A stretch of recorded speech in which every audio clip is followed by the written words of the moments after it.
Hike the trail? Check. Order takeout? Check. Schedule heart checkup? Done. We've all adapted to a new way of living. Keep your healthcare on schedule with Johns Hopkins Medicine, where your health and safety are our highest priorities. We're ready to care for you through virtual and in-person visits across Maryland and the greater Washington region. Your health, our experts, safely caring for you. Schedule your care now. Learn more at hopkinsmedicine.org/safe. The sweet aromas of the apple fritter, cinnamon roll, and blueberry muffin are hard to resist. So making it the rest of the way home without reaching in your McDonald's bag is no easy task. But nothing worth doing is easy. Wake up and pair any one of these sweet, fluffy, frittery bakery treats with a McCafe iced coffee. Get any size and any flavor for just 99 cents until 11 a.m. Price and participation may vary. Ba-da-ba-ba-ba. This episode of the podcast is sponsored by Grammarly Premium. Get a 1 month free trial of Grammarly Premium if you need to edit those documents. Review that paperwork, guys, before submission day. Write the best work emails. All you need to use is Grammarly Premium. Also, vidIQ, thank you for sponsoring today's show. If you want to get watch time, views, monetization on YouTube, get the best keywords that you can, click on the link to vidIQ to find out more. Also, thank you to Amazon Music Unlimited for sponsoring today's show. All you need to do is click on the link to my website to get your free trial of Amazon Music Unlimited, guys. Eloise? I'm good, thanks. How are you doing? Yeah, good. Very good to see you on the show. And what have you been working on so far this year? I've really been delving more deeply into doing tarot readings. I'm doing those on Insight Timer a little bit. I do them on my Instagram because it's a very kind of transformative way for people to be able to see into what is going on in their lives. And it's not really about predicting the future, because some psychics and clairvoyants can do that, but it's more about like almost shining a torch into the corners so that you can kind of bring it all out into light. So I'm really, really enjoying that. I've been making some more music with my singing bowls and my gongs, and I've also been I've just finished a training on soul plan reading to be able to guide people on their soul's journey and their soul's path. So that's really what I'm all about, is kind of helping people to remember their essence and kind of, help them on their journey, because a lot of us feel a little bit lost, or, we can kind of get into a funky place and wonder what it's all about. That's really good that you're doing positive things with Insight Timer and yourself as well. You mentioned tarot card readings. I've heard a couple of tarot card readings. I've never really understood how they work and what their purpose is. It's the exact origins of it aren't clear. It's sort of a little bit of a mystery about where they came from, but it is thought that the original cards were constructed as playing cards, as a game, but then somewhere along the way they took on this more kind of, I don't want to say mystical meaning, but they have this sort of esoteric concept. So the original tarot card deck that a lot of people use features, I think it's 78 cards. My math isn't that good. It's not something I spend a lot of time thinking about. But we have the major arcana cards. They start with the Fool, which is kind of like the beginning of the journey. So it's like when you step out into the world, and then all of the other major arcana cards kind of go through the journey. So as we step out into the world, we face certain challenges, we kind of have a death, we have a rebirth, and then we end up, accumulating all of this wisdom. And then there are minor arcana cards, which are 4 suits of usually swords, wands or batons, pentacles or coins, and what is have I said 4? Wands, swords, pentacles, and I don't know why I'm having a mental blank. It's goodness, cups. Goodness, how could I forget that? Yeah, it was cups. Mm. And so when we certain cards come up, they can have certain meanings. And even though I've been doing this for a long time, I'm always really touched by how insightful they are and how much people say that my readings do help them, because I try not to ask too many questions because I don't want to project whatever someone's telling me onto them. But then when at the end of the reading, when I start to ask, they'll say, that was exactly what I'm facing. And this has been really, really helpful. So I use them as a tool to support people on their journey. Sometimes it can kind of give you a little bit of a wake up call. Mm-hmm. Mm-hmm. Have you found your tarot cards have come to real life while practicing?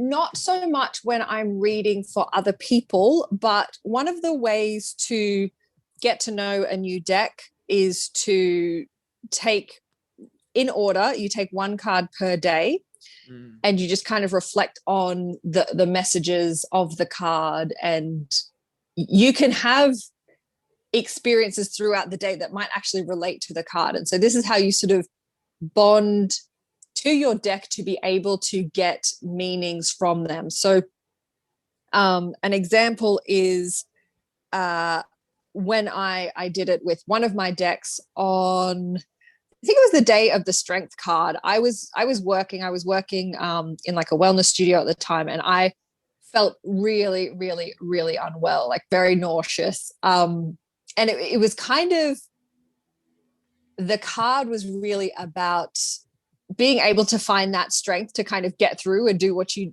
need to do, and that fortitude. And there are so many different examples of when I've done this as well. So sometimes when it's something like the Hermit card, you might just be feeling a little bit reclusive, or for another card like the Star card can be a lot about self-care. So it's very interesting how doing this process, you can really have these synchronicities in what's going on in your life to what the potential meanings of the cards could be. Exactly. Yeah, they're interesting things, tarot cards. And so what do you just read them every day, or how do you go about them? I actually don't read for myself generally, because it shows you what you already know deep down in your subconscious. So if I ever do a reading for myself, I'm like, well, that's obvious. It doesn't, it's kind of difficult to read them for yourself in a balanced way, but also like it's kind of like someone just coming and pointing out the obvious and being like, yeah, okay, thanks, like I already knew that, you haven't given me any new information. When it comes to reading for others, I have openings like a couple of times a week, and yeah, it's really just a matter of, I usually meditate beforehand just to kind of get everything else out of my mind.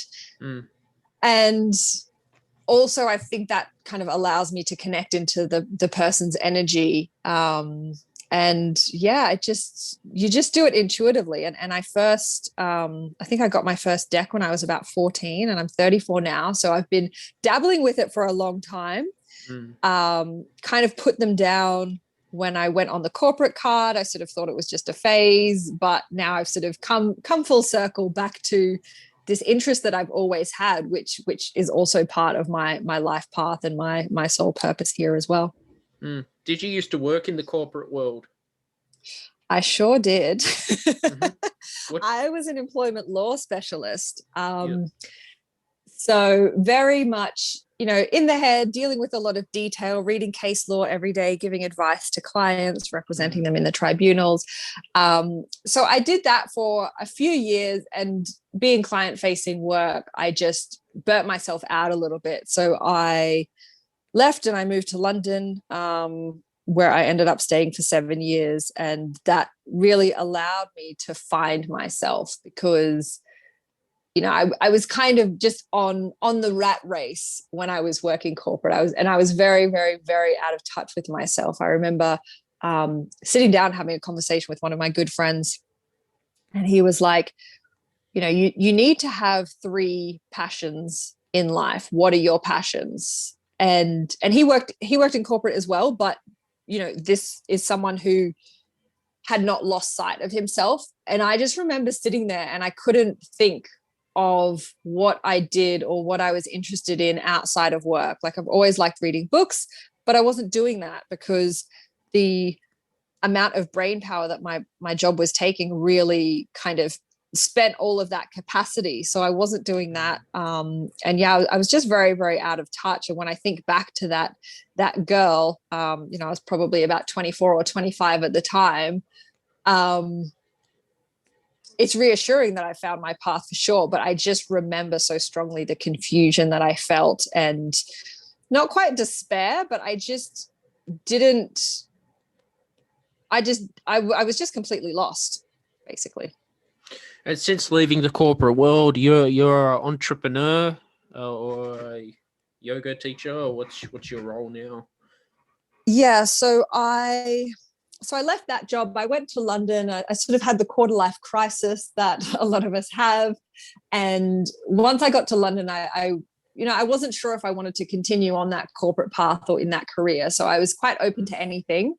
Very quickly, I realized that pulling beers in a pub wasn't really going to kind of give me the lifestyle that I wanted. I was like 25. I was 25 or 26, and I was kind of just, I'd been living by myself here in Brisbane in my own place, and I was not really willing to go back into sharing a room, sharing a house. Well, I was flat sharing, but a lot of the time in London, people who move over there are living in like 3 people to a bedroom, and I just couldn't face that. So I ended up going back into corporate, but as a PA. So I was doing that for quite a few years, and that really gave me the mental capacity to actually start to find myself, start to find my talent, start to find my purpose. And I decided that I was going to become a Pilates teacher and a meditation teacher because those things had really helped me. I'd never really done much movement or much coordinated movement in my life, and then I had an injury while I was still in Australia and found Pilates, which really helped me through that. And just noticing how different your body feels when you are actually strengthening it in a functional way.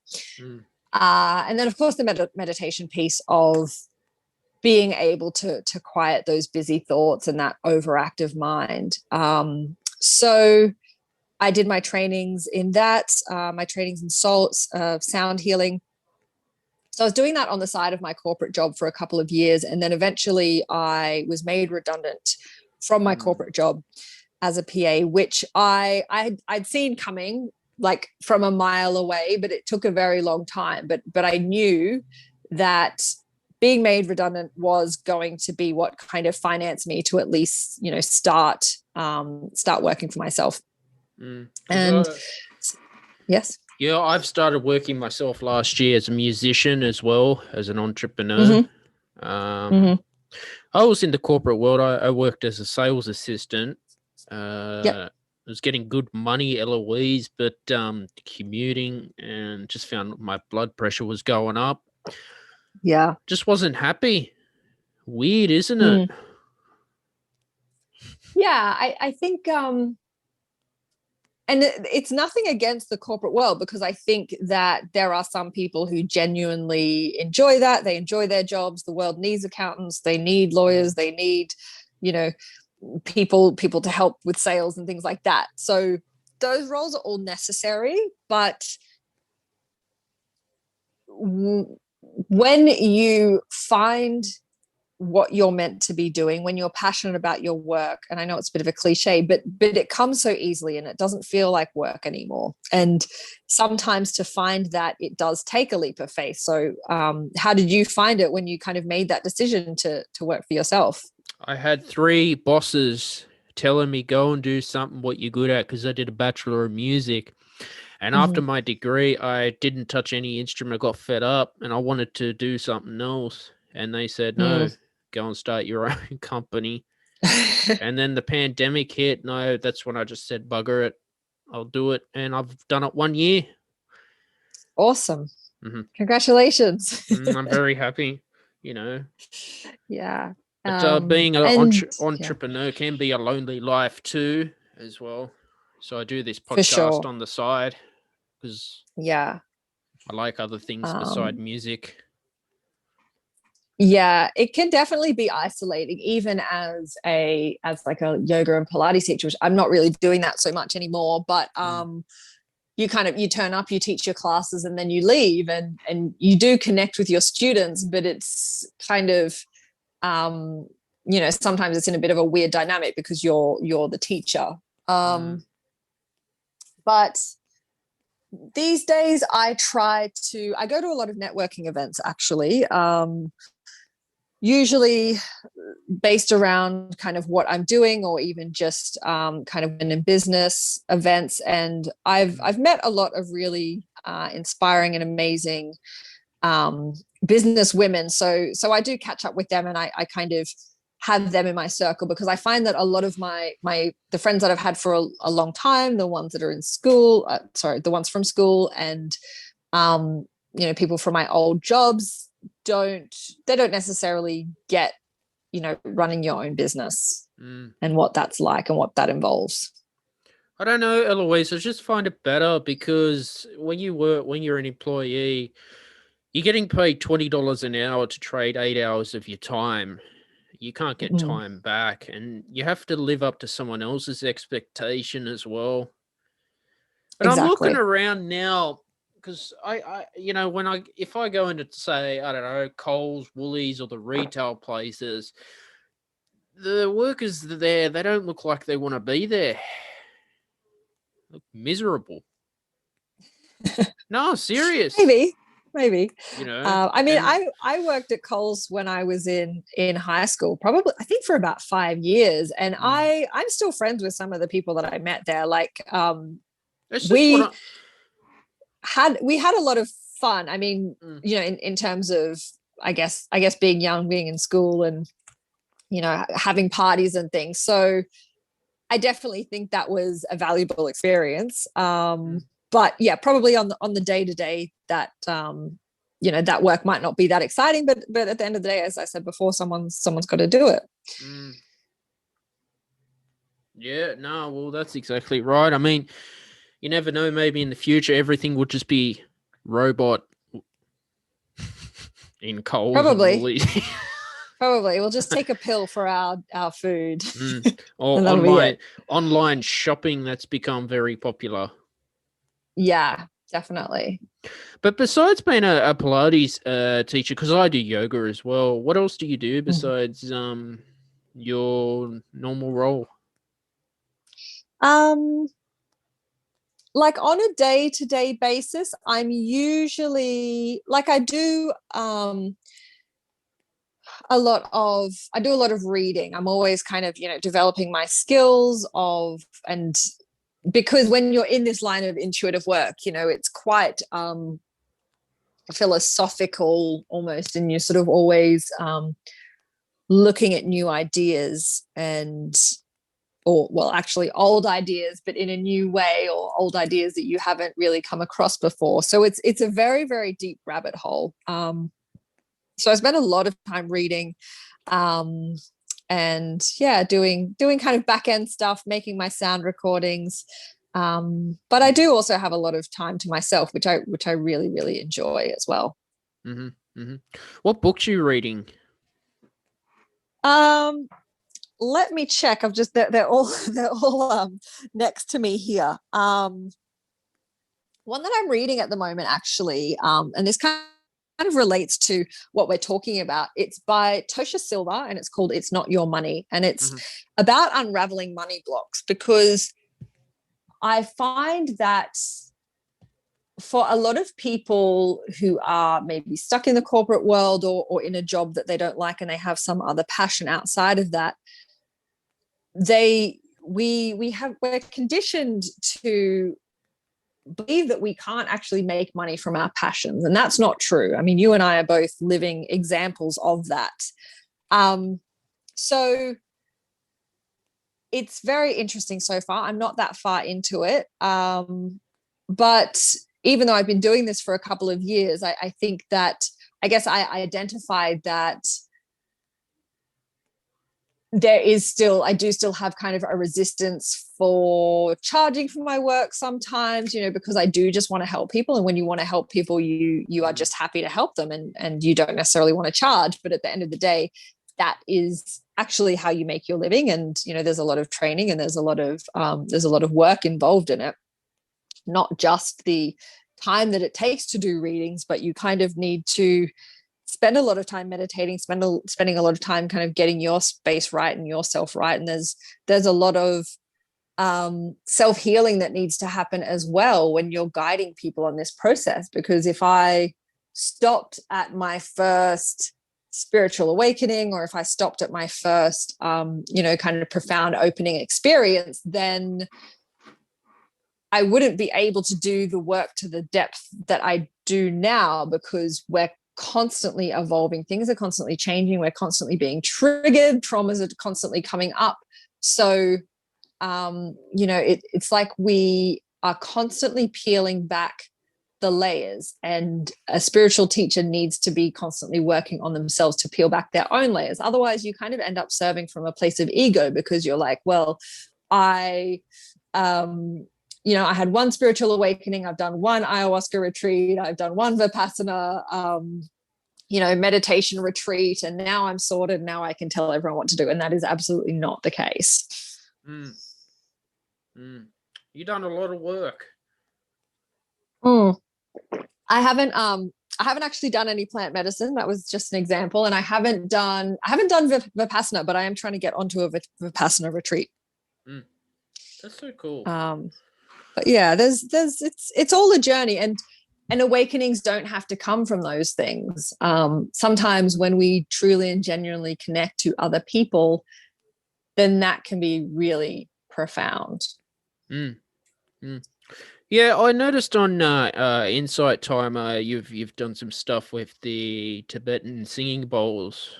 I quite like them. It's nice and relaxing to listen to that. So you actually, is that what you mostly do? In terms of the meditations that I do, I am overcoming a little bit of resistance, I guess, to recording voice meditations. It's easier for me to just sit with my bowls and do them. But I do have a couple of voice recorded meditations on there. And I would like to do some more. I've got quite a few in the pipeline. It's like with anyone, once you hear your voice, you're like, oh, is that what I sound like? So the bowls are kind of my comfort zone for me. And they tend to show up on the recordings quite well. I have a couple with my gongs, but the sound of the gongs is quite elusive. They tend to dodge and avoid microphones. It's very, very tricky. But in terms of like the work that I do, a lot of my work is doing workshops on things like empowerment. I did in February that was all about self-love. So I'll do a workshop where we'll kind of go over something for an hour. Sometimes, I mean, it depends on what it is and who's there and the energy and the vibe. Sometimes it's kind of talking, sometimes it's more interactive, but then I'll always do like a 1 hour gong bath afterwards, just to kind of integrate what we've been doing. The gongs are very, very powerful in an in-person experience. No, they are. They're good for the brain and the mind, I think, as well. Yeah, and the body as well, because the vibrations go through us and restore our cells back to their little equilibrium of vibrations. No, that's so cool that you do that. Yeah. You know.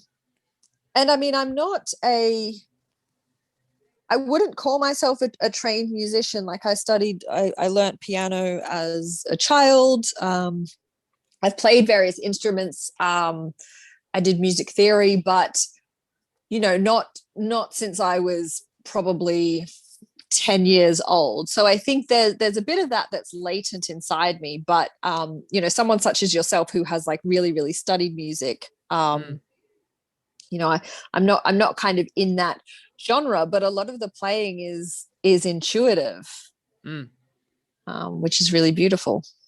It is, and it's fun as well. Music. It's interesting. So you were a lawyer, were you, before? I wasn't a lawyer. I was a consultant. So I don't have a law degree. But it's the system here in Australia is a little bit complicated. But yeah, I was consulting in employment law matters. Mm-hmm. Because you think, you're getting a very good paycheck doing that, but yet you sound like you weren't happy. No. I think that it wasn't the work, it was that I'd lost touch with myself. But having said that, if I was offered a job doing that tomorrow, I wouldn't take it, because I'm a completely different person and I'm driven by different things. And I think doing full-time work would just distract me too much from what I'm actually here to do. As much as I enjoyed it, I was really passionate about it. You definitely got some interesting cases, but at the end of the day, and this kind of came to me when the pandemic happened. So I moved back to Australia from London almost a year ago because of the pandemic. And once the pandemic hit and kind of all of the studios were shutting in London, I was just obviously, as every other freelancer, was thinking, oh my gosh, like what am I going to do now? Because all of my sources of income have disappeared. And at that point, it was very clear to me that teaching Pilates was not going to be it, because I have been doing this, guiding people through meditation and their spiritual journey for a long time. And there are plenty of Pilates teachers out there who can do online class and give people nice bums, but that's not what I'm here to do. And that's not what I have to offer the world. So I did a little bit of online teaching, but it was really that kind of catapulted me into doing more of my intuitive work, doing more of my guidance and healing work, because I think that's what the world needs right now. And it's pretty obvious to me and to a lot of people that the world is, and everyone is going through this kind of ascension process. So we need to be able to hold that space for everyone. And a lot of people, you spoke about the pandemic kind of being your turning point. A lot of people have really been able to find their passion. It's kind of almost like bumped people into their purpose and into their mission. And if you are someone who is meant to serve and to help with this raising of the vibration and this ascension, then I think you're getting called. You're getting called right now. It's time for us to all assemble and to be doing this work. And if you're not doing it yet, then the call is only going to get stronger. I have so many conversations with so many people who they're starting to feel these nudges. I mean, if you had told me when I was back in my corporate job that I would leave it all behind to be even to be a Pilates teacher, but to be an intuitive spiritual teacher, I would have laughed in your face. I would have been like, what? That's never going to happen. Like, and I probably also would have said, how are you going to make money doing that? But yeah, it's, I think your heart always knows what you're meant to do next. So we've got to listen to it. I always felt if it's just a little thing in the background telling me just to go and try it, yet I'd ignore it every now and again. Oh, you should try podcasting. I thought, nah, it'd be too much work. Oh my God, I just did it. But it always works out, right? You take that leap And, the money comes, the bills get paid, you develop your skills. I'm sure that you feel like you're maybe in like a bit of a routine with it now. I'm sure you've learnt a lot through this journey over the past 12 months. It's just because my first year I've only made $20 as an entrepreneur, and I tell everyone this. I like to be honest with people. And the goal for me is to be able to start putting food on the table. Yeah. Mm-hmm. And when you're in alignment, everything always kind of falls into place. And I found, actually, this is kind of an interesting example of that. It's like when we're in alignment and when we're not worrying about the money and when we are just taking care of ourselves, then that is actually when I've found that we're the most abundant. So when I was in London, I was teaching Pilates. I was living right in central London, so my rent was quite expensive. And it was always this thing of, obviously, the busiest classes are on the weekend. So I'd teach quite a few classes over the weekend, and then also teach throughout the week.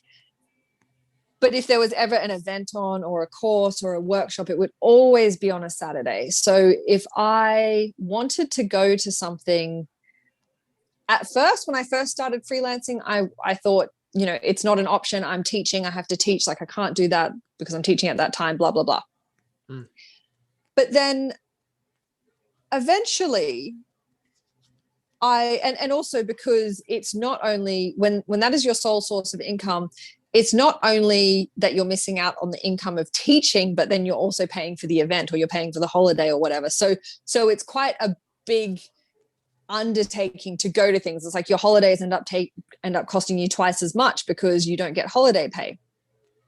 So I was at a point, this was a couple of years ago, where I'd been teaching a lot. I'd been doing a lot of extra classes and covers, and I was feeling tired and like I needed like a little break. Because I'd been saying yes to so many things. And I was like, okay, I'm not going to go on a holiday, but I'm not going to say yes to any extra classes. And I'm going to go to events. I'm going to get massages. I'm going to do what I want to do. Even if it means getting covers for my classes, I just really, really want to take a month out just to like enjoy myself. And it was in October. And so I did that. And honestly, that month I made probably nearly twice as much money as I had in the previous months.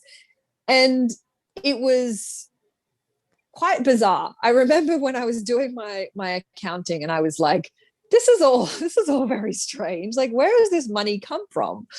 But I went back and I'd basically gotten a few corporate classes which pay quite well, and then I'd taught some classes at some studios that ended up being like very full, and in some studios you get paid per person, and it really just taught me that just letting go of that control, letting go of the reins, like we are always supported, especially when we're either serving ourselves in, not in a selfish way, but serving ourselves in that taking care of our needs way of taking the time out, looking after yourself, doing things that you want to do, being in enjoyment, having fun. And when we're serving other people, that the universe really rewards that. And I know that it sounds out there. Like sometimes I hear myself saying these things and I'm like, what are you talking about? But it's true. And we kind of tend to want to, some of us, not all of us, kind of have this like patterning, but we tend to want to accumulate money or hold on to money, and think that we can't spend it. If we spend it, it's bad. We want to have this kind of cushion. And I do think it is important to have a little bit of money, just in case you need it. If that's possible for you. But at the same time, if you're holding on to it and that holding on is preventing you from enjoying your life, then it's not really doing anyone any good, because money is energy and it needs to be out there circulating. It needs to be leaving you so that then it can come back around. And again, I know how it sounds, but it has been my lived experience.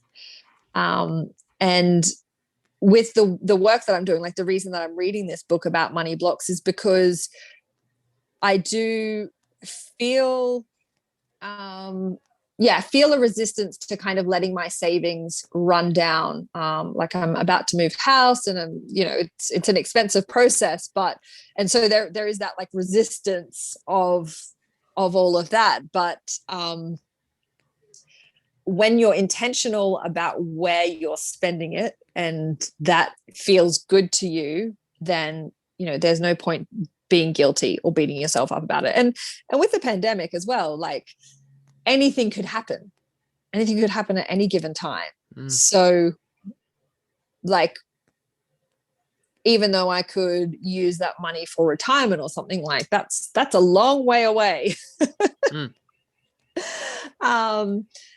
So I think it's just really important to keep it circulating. And also, I mentioned being mindful about where you're spending it, because once I started freelancing in London, I became very, very conscious of where my money was going. And actually, most particularly then, but sort of the whole time I was in London, because I'd been used to living in Australia where the living expenses are lower and I was earning a good salary. So I was just, I was buying everything. I'd go shopping like every week and buy clothes, and like actually because I still have a lot of the clothes, coming back to that, and even every time that I'd come back for Christmas and I'd stay with my parents, so all my clothes are in the wardrobe at their house, like it makes me feel sick how much of this stuff I have and how much money I've spent on it. So now I try to be really intentional about what I allow into my life, whether that's physical or energetic. Wow. Yeah, they're not. I think entrepreneurship teaches you to budget and save as well. Yeah. I had the same problem too, Eloise. Get a paycheck, just impulse buying, impulse spending. I see stuff in the shops and I was just like, I'm not interested, Yeah. One thing that was big for me was, if you see like a dress or a shirt that you like, maybe it might be like a gorgeous, gorgeous, beautiful pattern, is that you can appreciate that like you would appreciate a piece of artwork in a gallery, right? Doesn't mean that it needs to come home with you. So that was a very powerful mindset shift for me, of really prioritizing what I needed to spend my money on, especially in the early days when I was kind of, I didn't know how things were going to work. I didn't know how my bills were going to get paid. But the longer I did it, the more it became obvious that, you don't necessarily have to hang on and stress out about it, because then when you're in that restrictive, contractive energy, then you're not as magnetic, for like connections, for opportunities, for the money coming in and out. Exactly. Society now is just impulse buying, Yeah. That's what There's a I've lot noticed. of consumerism. It's consume, like, yeah, constantly buying things to be bigger and better. Like my parents bought a new TV a couple of weeks ago, and I was like, not not lecturing them, not criticizing them, because at the end of the day, we can all do whatever we want to do. But he was like, oh, this is my dad. I was like, really? Why do you need a new TV? You've already got one. He's like, well, now the TVs are, I don't know how many inches, but now the standard TV is this size. So like we had to upgrade. And I'm like, but the other one's perfectly fine. Like who's deciding that now this is the standard size of a TV, right? And when you're going out and you're buying those huge, big, expensive TVs, it's like, there's other things that you can spend your money on.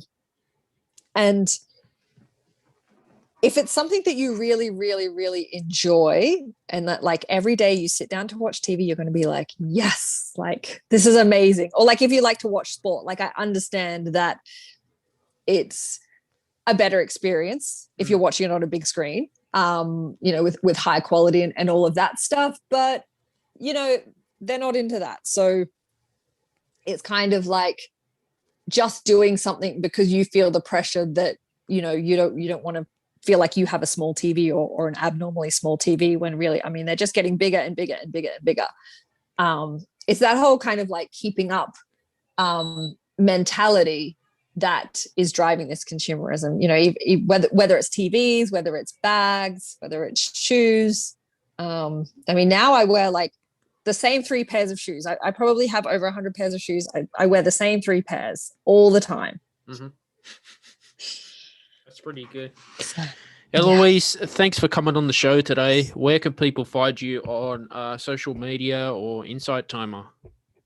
So you can find me on Insight Timer. I am Eloise Skye. So that's my name, Eloise, and Skye is my middle name. So that's kind of the name that I use for this work. And on Instagram, I am Luna, LUNA _Apogee, APOGEE. Mm-hmm. But if you search for Eloise Skye, you should be able to find me. Awesome. Thanks for listening to today's episode of the podcast with Eloise Skye from Insight Timer. It was a fantastic show. Thank you to today's sponsors, Grammarly Premium, vidIQ, and Amazon Music Unlimited. Remember to turn on those notifications, subscribe to the podcast, leave a review on Apple Podcasts. Also, you can send a donation to my GoFundMe. This helps with equipment and upgrading. See you later. Whether you're having a not moving off the couch while you watch the game kind of day, or a no time between conference calls kind of day, it can still be a delicious Dunkin' kind of day. And with Dunkin' now available on DoorDash, it's easier than ever to get your faves brought right to your door. So if you're looking for coffees, donuts, and breakfast sandwiches in the morning, craving some afternoon snack and bacon, or in need of Dunkin' refreshers for a PM pick-me-up, we've got you covered. Order now and get your faves brought to your door through Grubhub, Uber Eats, and DoorDash. Price and participation may vary. Exclusions apply. America runs on Dunkin'. Me, but also you. The Pharaoh fast forwards his favorite foreign film, Powder Donut. Okay, what's my line? The only line I see here on the script is get options based on your budget with the Name Your Price tool from Progressive. Oh man, that's a tongue twister, huh? I'm sorry, I'm gonna need a few more minutes. Bulbous Walrus, the Bulbous Walrus. The Name Your Price tool, only from Progressive. The owl ran afoul of the comatose coxswain. Progressive Casualty Insurance Company and affiliates. Price and coverage match limited by state law.